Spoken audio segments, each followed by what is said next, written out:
भविष्यावर बोलू काही या कार्यक्रमात सगळ्यांचं स्वागत करते मी संपदा आणि राशीचक्रकार शरदजी उपाध्याय उपस्थित आहेत, त्यांचंही मनापासून स्वागत करते. आजही प्रश्नोत्तरांचा आपला हा कार्यक्रम आहे. ग्रहांच्या अवस्थेविषयी आपण जाणून घेतलं. ग्रहांची अवस्था ही बरीचशी ज्यावेळेला ज्योतिष एखादा फलित सांगतो त्यावर त्या ग्रहांच्या अवस्थेचा परिणाम असतो, तरच अचूक विधान ज्योतिषाचं अधिकाधिक होतं, हे शरदजी आपल्याला सतत सांगत आले. पण तरीसुद्धा काही ग्रहांच्या बाबतीतले प्रश्न ईमेलवरनं आम्हाला जे मिळालेत त्यातला पहिला प्रश्न असा आहे की ग्रहांची अवस्था न पाहिल्यास फलितात काय फरक पडेल? तू पण सांगू शकशील याचा उत्तर? हो, साधारण सांग बरं. साधारण मला असं कळलंय की आता एखादा पापग्रह आहे तर त्याचं जे फलित पापग्रह म्हणून जे आहे ते तो जर मृतावस्थेत असेल तर तो ते काम करणारच नाही, त्यामुळे समोरच्याने घाबरून जाण्याचं कारण नाही. त्याच शुभग्रहाच्या बाबतीत सुद्धा असेल, तो मृतावस्थेत असेल, बाल्यावस्थेत असेल, कुमारावस्थेत असेल तर त्याचं फलित चला आता सगळंच भाग्यच भाग्य आहे असं सांगण्यातही अर्थ. तीव्रता तुला नक्की करता येईल जर अवस्था पाहिली तर. आणि म्हणून आपल्याला लग्नाची मुलगी सुद्धा सांगतात, वय सांगतात ना की माझी मुलगी लग्नाची, काय वय काय पहिलं ते विचारतात, त्याची अवस्था काय. आमच्या मुलाची वृद्धावस्था आली आता, तुमच्या मुलीची युवावस्था आहे तर नाही होणार. मग मुलगा 35-37 म्हणजे युवा वृद्धच धरायचा ना, आणि ती 25चीच आहे, मग तिथलं नाही खूप अंतर पडत आहे, त्याच भाग इथे आहे. पण मी अवस्थेला अतिशय महत्त्व एवढ्यासाठी देतो की त्याच्यावरनं नीट पाहिलं नाही तर गंभीरपणा का चांगुलपणा जे सांगायचे फळ तर फरक फार पडतो. आणि ज्योतिषी लोकांची पद्धत नेहमी असं एक्झॅगरेट करून सांगण्याची असते, एक तर अशुभ किंवा शुभ. एक प्रॅक्टिकल विचार करून सेन्सिबल भविष्य असं सांगितलं जात नाही. याला काही कोर्स नाही, याला काही युनिफॉर्म अशा प्रकारचं सिलेबस नाही. ज्याला जे वाटेल तो ते सांगत जातो. अवस्थे वाचूनच्या प्रेडिक्शनला काहीच अर्थ नाही. म्हणून जनतेला आपण या माध्यमातून सांगूया की तुम्ही घाबरून जाऊच नका. अगदी युवावस्थेतला जर त्याने पाहिलं आणि भविष्य वर्तवलं, तुमच्याकडे भक्तिसागर आहे, त्यातली एक एक स्तोत्र संरक्षण देतात, कवच देतात. तुम्ही किती संकटात सापडा, ते जर नित्यच तुमच्या म्हणण्यात असेल तर कवच ऑलरेडी तयार होतं तुमच्या भोवती. आणि मग कधी कधी तुला एक उदाहरण देतो मी. एक बाई शिवाजीनगरला राहत होत्या आणि त्यांचं इथे आले होतं मुंबईत कुठेतरी, तर भाऊ त्यांना सोडायला स्टेशनवर गेला आणि दागिन्याचा अख्खा डबाच्या डबा, त्या बाईने काय फंक्शन होतं कोण, पितळेचा डबा दागिन्याचा आणला आणि दादर स्टेशनवर थ्रू ट्रेन्सचं तुला माहिती आहे तिकडे तिकीटं काढतात, तिथे बार आहे सवर, तिथे ठेवलं आणि तिकीट काढायला लागली. तिकीट काढलं आणि कुठल्या नादात गेली, भाऊ पण तिकडे शिवाजीनगरला तिला बसवून परत आला. गाडी फास्ट सुरू झाली, कुठेतरी ठाण्याबिण्याच्या आसपास आली आणि हिला जाणवलं आपला डबा गेला. त्याला मोबाईल नाही, काय नाही. ज्यावेळेला इथे देवीच्या कृपेचं महत्त्व आहे, काय सुचायला पाहिजे आपल्याला, देवीची ज्याची उपासना आहे त्याला बरोबर सुचतं. ती उतरली ठाण्याला, घरी फोन केला की मला वाटत नाही आता आवडत कोण डबा आता परत देणार, पण तुम्ही जरा स्टेशन मास्तरकडे कंप्लेंट वगैरे करा. आणि तो असा भाऊ आला तर तो डबा तिथेच होता, कारण लाईनमधल्या प्रत्येकाला वाटायचं याचा असेल याचा असेल याचा असेल. पण बघा तो साधा डबा होता म्हणून तो राहिला. ते पण असेल, पण तो डबा दिसतही नव्हता, पिशवीत होता. जेव्हा भावाने तो डबा मिळाला असं तिला फोन केला, काय कुठे कॉन्टॅक्ट झाले असते, तर तिला इतकं रडवलं. कलियुगात असं घडू शकतं. म्हटलं हा कलियुगाचा प्रश्न नाही. माझी सद्गुरू मला सांगतात कलियुगातही सत्ययुग तुम्हाला निर्माण करता येतं. तुम्ही ध्यानाला बसलात संध्याकाळी तर पहाटेची वेळ अशी कल्पना केली की साधकाला पहाटेचे अनुभव येतात. लोक म्हणतात रात्रीचे राग पहाटे गायचे नसतात, पण ते मानसिकता आहे. तर वैयक्तिक आचरण चांगलं असेल तर आपल्यापुरतं कलियुग काही करतच नाही आपल्याला. मग लोकांना वाटतं काय चमत्कार आहे, केवढं मोठं संकट, 20 तोळेचे दागिने होते. पण तिच्या बाबतीत किंवा ते दागिने ज्यांचे होते ते पवित्र माणसं, त्यांना गुप्त संरक्षण कसं असतं ते बघ. मी लोकांना वारंवार सांगतोय, दैवी कवच दत्त कवच ही विनाकारण शब्द आलेले नाहीत. घरादाराला तुम्हाला संरक्षण आहे. लहान बाळ जन्माला येतं, त्या बाळाचं संरक्षण ते काय करणार, मग आपणच करायला पाहिजे. मग आईने रामरक्षा म्हणायची, त्याच्या पेशीवर संस्कार करायचे, हे केलं पाहिजे. हे सगळं तुम्हाला अवस्था पाहिल्याशिवाय नीट कळत नाही. म्हणून तो जो प्रश्न तुझा होता त्याला उत्तर आहे की अवस्थेला पर्याय नाही. बरोबर. पुढचा प्रश्न आहे, युवावस्थेतील ग्रहांचे फळ सर्वात शुभ असते का? तुला काय वाटतं? अशुभ ग्रहांचं अशुभ तीव्रता जास्त असते. आणि शुभाशुभ आले तर तू नका, याचं उत्तर मीच देणार आहे. बघा, तुम्ही मागच्या वेळी चर्चेत असं बोलला होतात की शुभ आणि अशुभ ग्रह युवावस्थेतील एकत्र आले तर अशुभ ग्रह नेहमी कुरघोडी करतो. निश्चित. त्याचं साधं उदाहरण, हां. एका माणसाने एक ओवी सांगितली आणि दुसऱ्याने शिवी दिली. शिवी लक्षात राहते कारण शिवीत फोर्स आहे. ओवी शांत गुरुच्या अंमलाखाली. नेहमी पापग्रह शुभग्रहांना बिघडवतात, शुभग्रह पापग्रहांना सुधरू शकत नाही.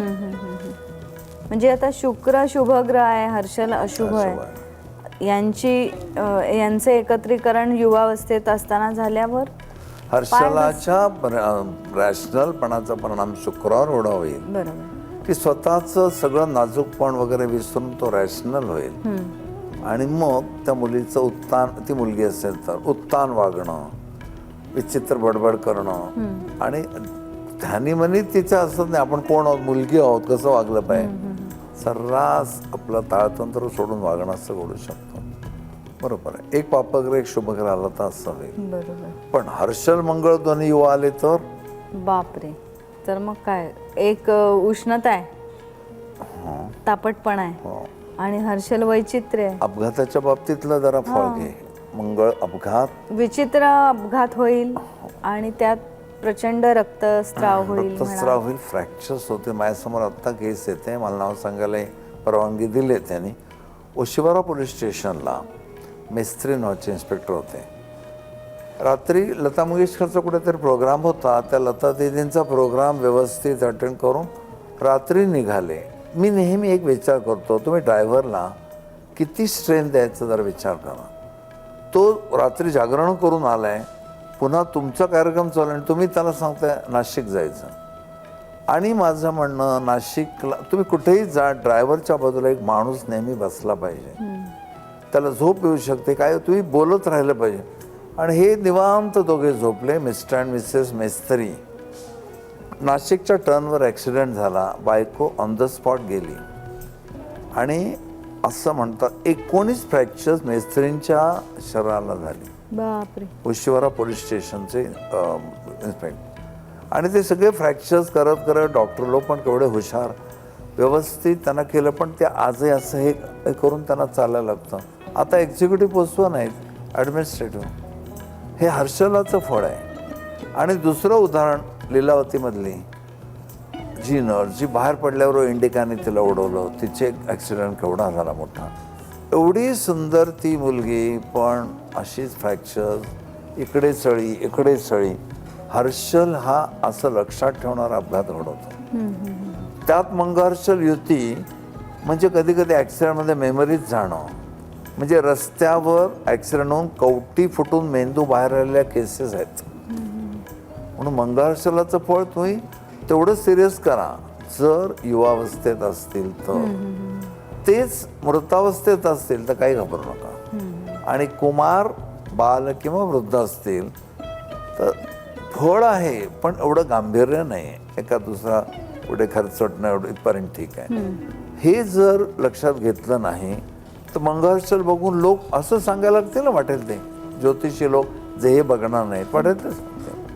म्हणून तुम्ही अवस्था बघून सेन्सिबल भविष्य सांगा. पुढचा प्रश्न असा आहे, स्त्री ग्रह आणि पुरुष ग्रह युवावस्थेत येणे यांच्या फलादेशात काही फरक ठळकपणे असा जाणवतो का? निसर्गतः स्त्रियांचा स्वभाव कोमल, हळूवार हे लक्षात घेता. पुरुष ग्रह प्रभावी जेव्हा होतात त्या फळं प्रकर्षाने मिळतात. स्त्री ग्रह होतात त्याला सौम्य, हळूवार, नाजूक असे मिळतात. अर्थात असं नाही की बायकांचा आवाज नसतो. एकदा बऱ्याचशा बायकांचा नायगराचा धबधबा बघायला गेल्या आणि तो गाईड म्हणाला की हा धबधब्याचा आवाज जवळजवळ 15 मैलापर्यंत ऐकू येतो, पण तुम्ही थोडे शांत राहाल तर तुम्हाला पण ऐकू येईल. तसं इथे स्त्रीगरांचा आवाज कमी असं नाही, पण मोहकथा, हळुवारपणा, स्त्रीचं भाऊक होणं आणि पुरुषाचं नुसतं शब्दाने बोलणं, हे शब्द जास्त प्रभावी असतात. बरोबर. तर शुभग्रह जर युवा असले तर ठळक लक्षात राहण्यासारखी फळं नाही देत. मी मग एकदा उदाहरण दिलं होतं ना मग अशी शिवी आणि ओवी. ओवी ठासून अशी म्हटली जात नाही. शिवीतून असा जो काय उच्चार आहे तो आरडाओरडा तो ओवीत नसतो. असं दोन घराचं फळ येईल ते. बरोबर. मृतावस्थेतील फळांचे ग्रह काय फलित देतात? ग्रहांचं मृतावस्थेतील ग्रह यांचं काय फलित येतं असं? 0. मृतावस्थेतल्या ग्रहांना वयसच नाही आहे. डेड प्लॅनेट्स म्हणजे त्यांचा 1% फलादेश नाही, ते नाममात्र आहेत, लिहिलेत, फलादेश काय नाही. पण असं असू शकतं की एकत्रपणे सगळेच मृतावस्थेतले ग्रह आले असं? असं होत नाही कधी. सगळे मृतावस्थेत माणूस पण मृत असं नाही होणार. प्रत्येक ग्रह कुठे ना कुठेतरी कुमार बाल वगैरे असेलच. पण असं होऊ शकतं ना की एकही ग्रह हा युवावस्थेत नसतो पत्रिकेत, कुंडलीत? सगळे ग्रह मृतावस्थेत नाही असं पण म्हणता येणार नाही. केव्हा तरी होईल सुद्धा त्याची, पण माझ्या हयातीत मी पाहिलं नाही, म्हणजे दुर्मिळ आहे ते. पण युवावस्थेत एकही ग्रह नाही असं घडू शकतं, त्याच्या आसपास गरज नाही आहे. तर युवावस्थेतल्या ग्रहाशिवाय कर्तृत्व काय आहे? काय जे काय प्रभावी तुमच्या आयुष्यात घडतं ते युवावस्थेतल्या ग्रहामुळे. आता जर एकही ग्रह युवावस्थेत नाही तर तू असे लोक पाहिलेच ना बिचारे, 18 वर्षी पोस्टात चिकटले, 98 वर्षी रिटायर्ड झाले, काहीही मध्ये नाट्यमय घटना काही नाहीत. तसं सामान्य माणसाच्या जीवनात घडलं तसं घडलं. ही अगदी ऑर्डिनरी आयुष्य ते लोक जगतात, त्यांचे ग्रह युवा नाहीत. त्याच्या उलट एखादाच ग्रह युवा असतो. मग एखादा माणूस एका क्षेत्रात कर्तृत्व गाजवतो, तो सचिन तेंडुलकर. क्रिकेट आहे, क्रिकेटचा ग्रह युवा. पण बरेच ग्रह युवा आहेत, पुलं आहेत. मग ते उत्तम पैकी हार्मोनियम वाजवायचे आहे, उत्तम नाटक, उत्तम नकलाकार, उत्तम लेखक, उत्तम पत्रकार, सगळंच होतं ते. जेवढे युवा जास्त तेवढी व्यक्ती कलरफुल पर्सनॅलिटी. आणि तुझे बरेच युवा असावेत. मी या वाक्याची वाट बघत होते. पुढचा प्रश्न असा आहे, मगाशी त्याची चुटपुटती चर्चा झाली. हर्षल आणि शुक्र यांची युती केव्हा फलित देते, म्हणजे त्या अवस्थेचा कसा फरक पडतो? हर्षल शुक्र युती, पण आपल्या अवस्था चालल्यात, अवस्थेबद्दल काय म्हणतात ते? हा, पण म्हणजे मग समजा हर्षल आणि शुक्र हे युवा अवस्थेत असतील असं कदाचित आहे. दोन ग्रह काही केमिकल सुद्धा मिक्स होत नाहीत.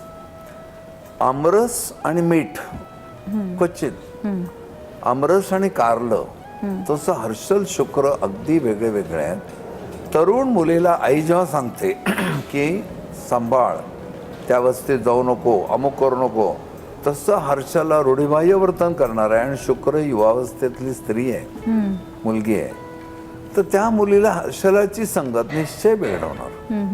म्हणून हर्षल आणि शुक्र युती कॅरेक्टरला धोका निर्माण करेल. युवावस्थेत असेल तर धोकादायक वर्तन पण हातून होईल. निसर्ग स्त्रीला क्षमा करत नाही. बरोबर. पण त्याचबरोबर हर्षल मृतावस्थेत आहे किंवा बाल्यावस्थेत आहे, तरी पण काही घाबरायची, म्हणजे मृतावस्थेत असेल तर घाबरण्याची गरज नाही. की अमुक एक मनुष्य आहे, गुंड आहे, पण अगदी लास्ट स्टेजला आहे, त्याच्यापासून काहीच धोका नाही. या ग्रहांच्या प्रश्नामध्ये बरेच जे प्रश्न आले त्यातला आणखीन एक प्रश्न असा होता की हे ग्रह युवा बाल्य अवस्था आहे हे विशेषतः सगळ्यांना माहीत नसतं, याचं कारण काय? बरेच लोक मेहनत घेतच नाहीत. विचार कर, पंचक्रोशीमध्ये एक ज्योतिषी आहे आणि तो ज्योतिषी सगळे लोक विश्वासाने श्रद्धेने येतात. या जनमानसाचा एक मोठा मजेशीर भाग आहे. कोणतरी कोणाला तरी बुवा म्हणतो, कोणतरी कोणाला तरी ज्योतिषी म्हणतो, आणि मग सगळेच लोटतात तिकडे. आणि जे जातात ते म्हणा नाही, हा ग्रेट माणूस आहे, म्हणजे एकुलता एक ज्योतिषी पंचक्रोशीतला. मग तो म्हणेल ते फायनल, त्याला पण पुढे असं इगं येतो हे लोकच त्याला पॅम्पर करतात. मी म्हणेन तसं. आणि मग हळूहळू इमॅजिन करत करत तो काय काय सांगायला लागतो. लोक ते खरं मानायला लागतात.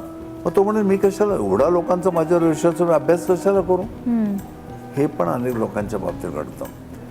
त्याला फक्त अपवाद मी डॉक्टर्स पाहिले. डॉक्टरांच्यावर जसजशी जबाबदारी पडते की बाबा हा मलेरिया नवीनच विषाणू आहे, काय 1-2 दिवस झाले मिळतच नाही त्याचं ट्रेस काय ब्लडमध्ये, मग ते आणखी अभ्यास करतात. पण ॲस्ट्रॉलॉजीला एक श्रद्धेचा फायदा घेऊन बंडला मारत सुटणे ही सवय लागते. मी एवढा मजेशीर शब्द का वापरतोय, कशी ठोकमठोक करतात मी चॅनलवर बघतोय. तुम्हाला माहिती आहे फक्त 12 राशी आहेत, कोट्यावधी लोक आहेत आणि वाटेल तर ठोकून देतात. तुम्ही समोर एक लॅपटॉप ठेवला म्हणजे झालं का. मग ते काहीतरी खाटखोट केलं की नाही असं असं असं काय काय मजा चालतात की तुमच्या मुलाला हिरव्या रंगाची फळं खायला द्या म्हणजे त्याच्यावर बुधाची कृपा होईल, कारण बुध हिरवा. तुम्ही रीडिंग देता आलं नाही की बुवाबाजीला सुरुवात होते असं माझं मत आहे.